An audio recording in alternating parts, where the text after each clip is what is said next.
Hello, this is SimzArt, an illustrator and comic book artist. In this video, I'm going to show you how I start approaching a new webcomic project using Clip Studio Paint.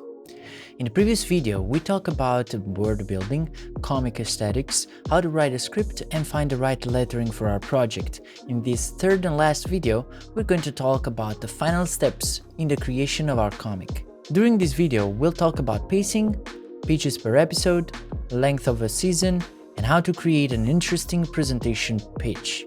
When it comes to drawing the comic page, there are some terms that could help to easily visualize the final look. Some of these terms work differently if working on a webcomic instead of a traditional comic. The first thing to define is the panel, which is a space usually defined by a border where we draw the action. Each panel can tell a bit of the story, and they can be arranged freely.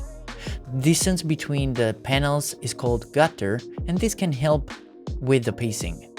Leaving little spaces between panels will give a more cramped and convoluted feeling, while lots of space is going to slow the pace of the narration. In a traditional comic format, a row of panels forms a tier, and if a panel is really large or covers an entire page, it's called a splash. An illustration that covers more than the space of a single page is called spread. In vertical webcomics, we can have a splash page when we draw bigger pictures that need a longer scroll to be read. All this concept together helps with the pacing of our story and its readability. Another concept that can be critical to define is the size of our chapters or episodes. How many pages or panels are going to be needed to tell a certain story? There is no set limit for this, but when in combination with deadlines, it becomes a priority to make sure that a certain chapter is going to be completed in a specific amount of time. It's also useful to have an idea of the length of a single chapter in order to keep the nice balance in relation with the other chapters of the work. A comic can have many issues or chapters. Altogether, they're gonna form a complete volume.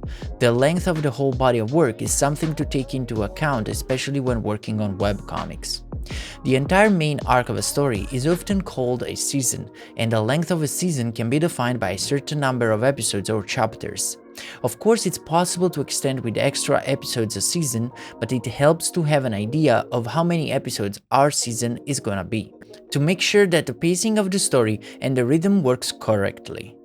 Too many episodes to reach the end could drag a story and make it not interesting. Too little and the story seems rushed.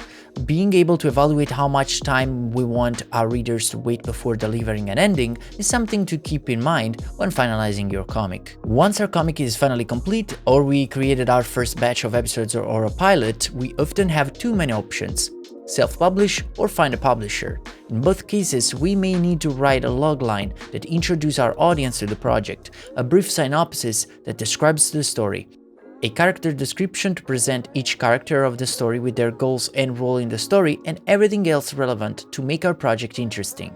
This information, in combination with our sample pages, cover arts, illustration based on the project, and some concept arts, is our presentation that will help to kickstart our project.